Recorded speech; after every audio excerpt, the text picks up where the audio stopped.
Hi, I'm Ingo Schmolt of Gnau Auto Works, and we are riding shotgun in this 32 5-window coupe made by the Rolling Bones. This is the real deal. We're gonna have some fun. Let's go.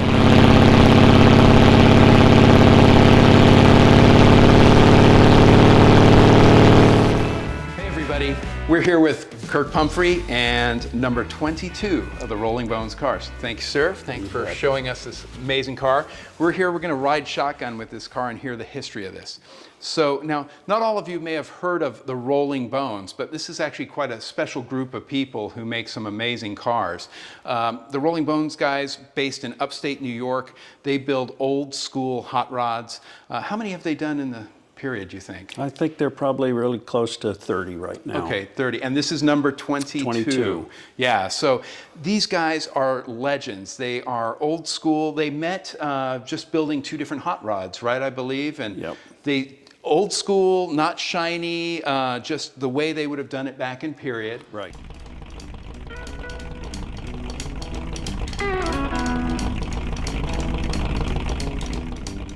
Then I believe a friend of yours, Mr. Dennis Varney, first approached him and said, hey, you're going to build me one of these cars, right? Exactly. Yeah, it's an amazing story. So Dennis is out here on the West Coast with us, and he basically commissioned them to build their first customer car. Is that correct? Correct, Yeah. correct. And these guys are in upstate New York, Right. in a barn. And tell us a little bit about how do they build this? I mean, it's a pretty primitive setup, right? Yeah, so from the experience with Dennis at the Bonneville Speedway is where that all started. Okay. Saw the car, I want one of those. Sure. And build that for me. Okay. And then in turn, outside of Saratoga Springs, New York, is where that all started to take place. And Dennis is the one that pushed them to do that. I don't believe it was really Ken and Keith's thought. Right. At that point in time, it was for themselves. Because Ken was a fine artist, right? Correct. He made his living selling artwork. Right. I don't know, what did Keith do? Was he? Keith actually was initially in the insurance business. He was Okay. an underwriter in the insurance world. And, Fun job, Keith. But in turn, was very mechanically inclined. Okay. So that was a very good match. He to was more start the out. mechanical side, Yes. and Ken was very much the Yes. artistic side, right? And a lot of metal work. Ken's brother Yeah. was a world-class knife maker. I've heard that. Consequently, Yeah. that's, in design, the look was certainly Ken's eye, then the knowledge of what his brother had brought to the table, and then Keith's ability, and then in turn brought Ken's son, Matt, into And it. who's now a major part of the Yes, Rolling Bones guys. on the metalwork side. Absolutely. Yep. And this is in a little barn, as you said, in upstate New Yes. York. And their passion, you mentioned Bonneville. Right. That's a big deal because that was certainly Keith's idea, right? He wanted to break Correct. some records at Bonneville for certain classes Right. and stuff like that. Right. So I think the craziest thing I've heard about the Rolling Bones guys is, you commission a car and they're not going to ship it to you. You pick it up at their barn, right? Right. And then what do you do with it after that? So the experience and how I got involved was obviously the invitation. You go back, you have the experience, meet this very eclectic group of people. And in turn, you understand quickly, this is a culture of what it used to be. And in turn, the second time I went back, that's prompted the car. And then, So that was 2013 was your Yes, first visit, you yes. said, and then 2014 is when you Right. said, I got to have one Let's of do these. this. Nice. Absolutely. Yeah. And I had a number of things in the back of my mind from the first time I was there Sure. of what I wanted to do. Yeah. And always been involved in flatheads from high school days. Okay. And obviously this one's got one in it, but certainly different than what I had in high school. So yeah, absolutely. So you picked this up, and where'd you go? So Ken and Keith, they put together an agenda to get to Bonneville. And in turn, it is as it would have been in the early 50s. So you start out, there's 8 or 10 of us, I believe, that start from Saratoga Springs, and you stay in hotels that they would have stayed in back in the day. And then it progressively, and I'm going to tell you that's very low end because those guys didn't have Sure, any money. absolutely. After the war, Yeah. they're all getting started. The cars were cheap. You could do all that. Right. And then in turn, so you start out with that experience and it continues to build as you go across the country. And it was a fabulous trip. How many days did it take you to get to Bonneville? I think it was about 6 days. Then you get out to the Salt Flats, Yep. and you go racing. That's it. And then now you're a true Rolling Bones guy. You've That's been it. on the Salt Flats. You've done the drive. Yep. Now you can take it home. Basically, you've been baptized. Very cool. Yeah.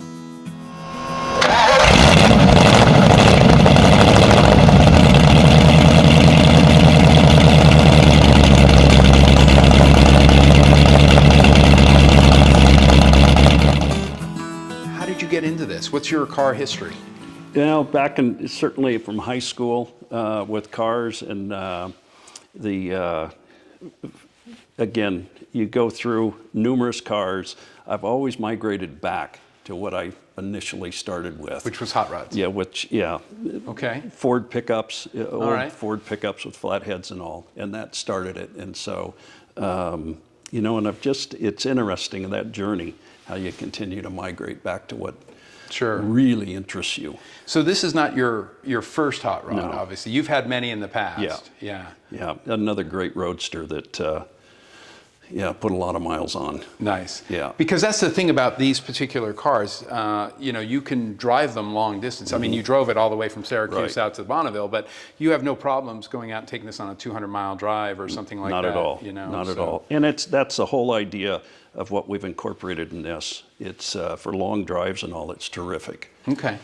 Now, when I know I saw a piece of paper which is pretty cool. Maybe I'll show it on this, which was 2014, right? You're like, okay, we're going to do this, and then there's a hand-written piece that says "Ideas for Kirk's Car." Right. Right. So, how did that melding of your ideas and obviously what Keith and Ken were thinking of? How did that work? Yeah, Ken is very much like Henry Ford. Okay. You can have anything you want as long as we approve it. And Not necessarily black, but yeah, we have but to approve basically, it. we're Yeah, going to yeah. approve it. Okay. And there's the yes and no. Right. You're not going to get away from our brand that you're creating. Okay. And which was helpful because that theme stays very, very consistent. Right. We went through and had lots of ideas, again, with the flathead. In this case, we wanted a blower on it. Right. And not so much at high speed, but more of drivability. And Okay. that's a lot of effort went into that. And then in turn, suspension, which it's all on a torsion bar suspension, front and rear. Okay. And again, for long distance travel. Right, And, right. and comfort versus the old buggy spring as they started out. Sure. So I understand now they have an aesthetic that is true to period. Right. More primitive type of tools, primitive type, things that you would get in period, I should say, right? They're true Right. craftsmen, but they're doing it in the way they would have done 80 years ago or Right, so. right. Okay. So now, if I remember correctly, you said there were 3 things that you were able to specify on this car. I mean, obviously you wanted a 5-window, which you Right. got, 5-window coupe, Right. which is what this is. But if I remember correctly, it's the color, Dearborn Blue. Blue, yep. Yeah. What else did you have? You had a few things that you were able to. Oh, was it the Pierce Arrow dash? Yes, that you were, I had found that in Hershey. Yeah. And again, on one of the hunts for parts and all. And we found the Pierce dash and incorporated that Nice. into it. So you had certain things that you could kind of make Yes, or ask yes, Ken to consider, yes, as it yes, were. yes. But after that, pretty much it was, they would decide. They took it from there. Got it. Yeah. Very cool. Yeah.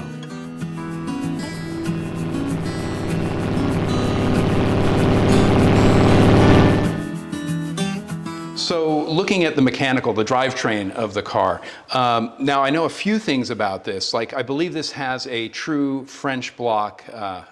It's a true flathead French block, Right, right? correct. Yeah. And it has Navarro racing heads. Correct. And what type of supercharger do you have? Scott blower. Okay, so tell me a little bit about how this all came together. And I think you had a very special person build this for you. Yes. So, and sitting down with longtime friend Tom Batchelor, Okay. who built the engine. And Tom and I, for years, had talked about doing a flathead with a blower, and which we had the laundry list of what we wanted to Okay. accomplish Yeah. in place before this ever came about. Right. And but with the blower and all, and it's again for drivability, just other than high-end work, but it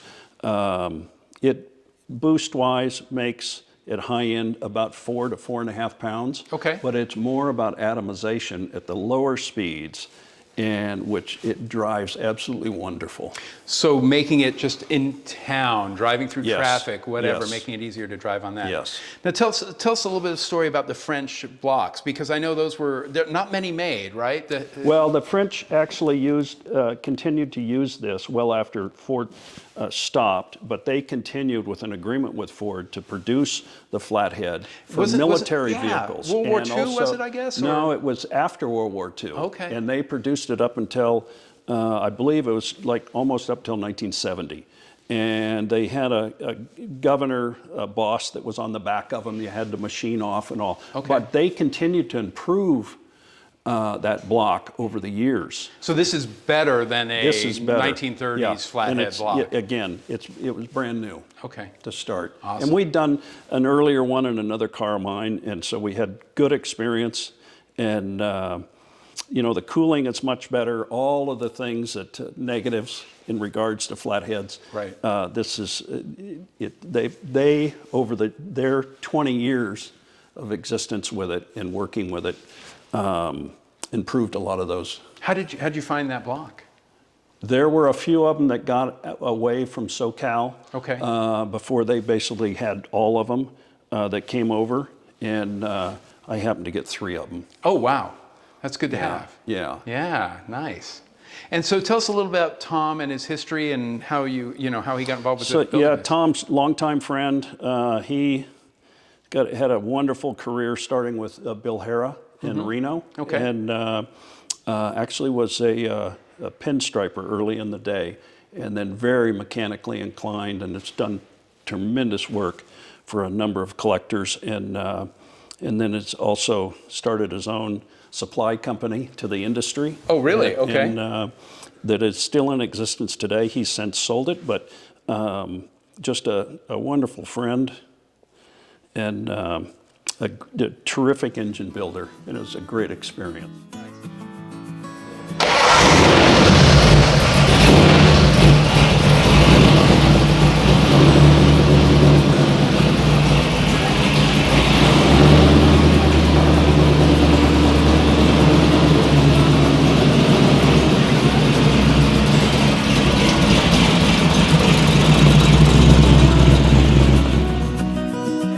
Okay, Kirk. So this looks kind of primitive. How does it ride on the road, especially today's potholed roads? What's it like? So that was another conversation with Ken and Keith. I bet. And in turn, this is on torsion bar suspension, Okay. and which they allowed, but you have to hide it. Got it. And, you can't so- see it. It yeah. would ruin the lines, Yes, ruin the that's right. ethos. Okay. So what we did is we buried it in the frame rails. The lever arms come out to the wishbones, and then in turn, the other side of the lever arm is what's controlling the shocks, which are behind the radiator. Right here. So you don't yeah. see it. Yep, Yeah. exactly. I mean, it And- doesn't look like there are any. It's, Yeah, it's and the amazing. whole concept is, again at Bonneville, and breaking through the air, you want as least resistance as possible, and it fits Keep it that clean, mold. Keep right? it clean. In the same way, it's all adjustable. Same way at the rear end, which is adjustable also, and it's been a terrific ride. Awesome. Because of So that. no problems driving. You could drive to Tahoe, easy, nice, fun drive. You could drive back to New York right now. Awesome. Well, maybe we should do that. Yeah, exactly.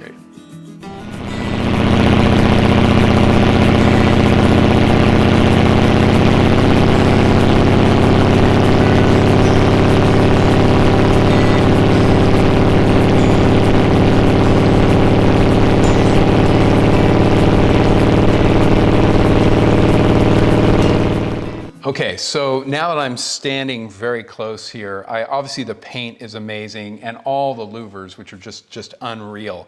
So I know Ken's the artist, right? He did the paint. Right. So talk a little bit about the paint job that they do on this. So the whole idea behind the paint is we found the car, so you want the paint to look as though it was in that period, and then it had survived over that long period of time. Okay. So you would see all the crazing and all. And because of Ken's fine art training, he knew the magic to make that happen. And that's all incorporated in this to give this, stay with the theme Sure. of the car of being correct. And of course, I mean, so many louvers, and they're all done well. I mean, I Yes. guess at this stage with the Rolling Bones, they get the best craftsmen to help them with these Exactly. sort of They've things. been terrific craftsmen, and then in turn, you know, even with the belly pan, it's That's right, because we just- had this car yeah. on the lift, and we had the belly pan off, and that piece is like, I mean, it could be on an airplane, couldn't it? It's just that it was so beautifully built. You can drop it, you can put it back in. I remember when they were making it, the car's upside down, and in turn the layout and all, it's terrific, the workmanship. Awesome. And then the interior. So what did you do with the interior? So basically, made a decision on a bench seat, and then in turn the dash is out of a 32 Pierce Arrow. Which is phenomenal. That's great. And found that in Hershey and incorporated that, cut the Ford dash out completely, panel, and in turn incorporated this into it. And you had to rebuild all the instruments, is that right? All the for this? instruments, Yeah. Ken in turn, they agreed to it, but they had to have the look. Sure. And in turn, the ability to how he antiqued them was really interesting. Got it. And so it has the right color Interesting. across all of them. And I love the shift knob. Yes. Right? Because it's got that silver dollar, but it's not a typical silver dollar, right? It's got a person on it and with a collared shirt, which also goes with the car because a little bit more money. And versus if you're a true hot rodder, you'd be in a T-shirt. Got it. So it follows the same thing. Okay, love it, love it. And the steering wheel you were mentioning earlier. Yeah, it's out of a 39 Ford, and it's actually billet that was made. So it's 2 inches smaller in diameter. Okay. And the ingress and egress of the car basically give you more room for your hips getting in and out. Just because these look amazing, but you've also got to be able to get in and out Yeah, and you drive want the it car, right? comfortable. Yeah, absolutely. Yeah, Absolutely. Otherwise, you want it to go to. When you look at cars, I want to go take that one to go Right. because it's easy. Many collectors have pieces of art that just sit. This is Right. a Bones car is not that, Right, right? right. It's meant to be driven. Right. Yeah. Well, we should mention, speaking about driving Bones cars, these cars have been shown at Amelia Island. Right. I mean, they even ran at Goodwood, right? Right. One of my favorite, Goodwood Right. Revival. I know they had a whole event for the Bones Bones retrospectives. They have a Right. lot of these across the country. This car gets you into a lot of places you wouldn't Yes. otherwise get just a hot rod into. That's right? the fabulous part about the culture of the group of Rolling Bones. Right. It's not just about the car go and you're done. There is a continuation with that. People still go to the barn, right? You Right. still go in February where it's Yes. super cold and you meet the Right. guys and you hang out. It's a fraternity, right? That's right. Well, I guess at that point we should mention that unfortunately Ken passed away last year. Rest in peace. Lost a true craftsman. Right. However, Keith's continuing, and Matt has been with them. Ken's son has Right. been working with them for now a decade plus or more, Right. right? And so they are both continuing the tradition of the Bones and moving along, and they've got cars. What did your friend say the wait was? About 2.5 years? About 2.5 years Okay, right now. yeah. And I think Ken has established the foundation for continuing well into the future. Awesome. And again, he put a life's effort into this and the experience. And I think that's what's made the difference, is that you understand the culture, what has made all of this happen. And in turn, now it's the next generation that it's their responsibility to carry it on. Right, absolutely. Yeah. Well, that's truly amazing. I've learned so much about the Rolling Bones and how you put a car like this together, and how this is not just another hot rod. This Right. is something that's quite special and a real piece of art that can be used. So, Right. I think there's just about one thing left, and that's, can we go for a drive? Let's get it on. All right, man. Let's go. All right.